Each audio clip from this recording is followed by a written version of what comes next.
Salut, prieteni! Eu sunt Adam. Azi e ziua copiilor. E sărbătoarea noastră. Te invit într-o plimbare magică alături de mine. Ești gata? Hai să mergem! A venit o zi cu soare, joacă multă voie bună mare.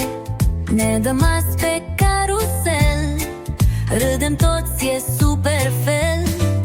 Roata mare sus se înalță, parcă zboară și dansează.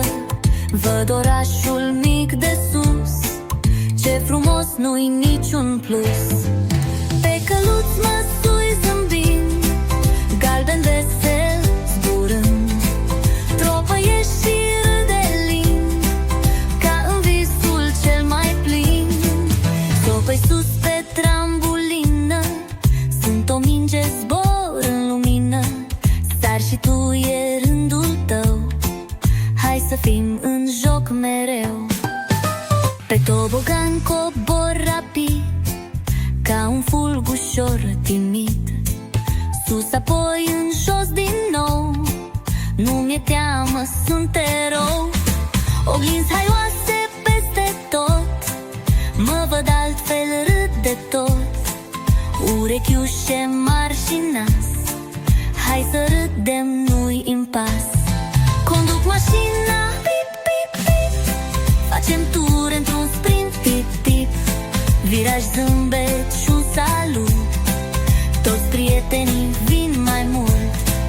O fantomă în colț apare, dar zâmbește, nu e tare. Ne jucăm de ascunsul iar, ce curaj, nu-i lucru rar. Privesc baloane colorate, zboară în ceruri minunate. Țin de foară cu grijă, vezi, parcă zbor și eu zâmbești. Ne stropim la fântâni mici, râdem toți, chiar și cei mici. Un stropel pe nas a stat, ce răcoare minunat. Vată dulce, roz, bombon, gust o gură și sunt bombon. Înghețata o împărțim, e ziua noastră să iubim. A venit o zi frumoasă, joacă, râs și viață voioasă.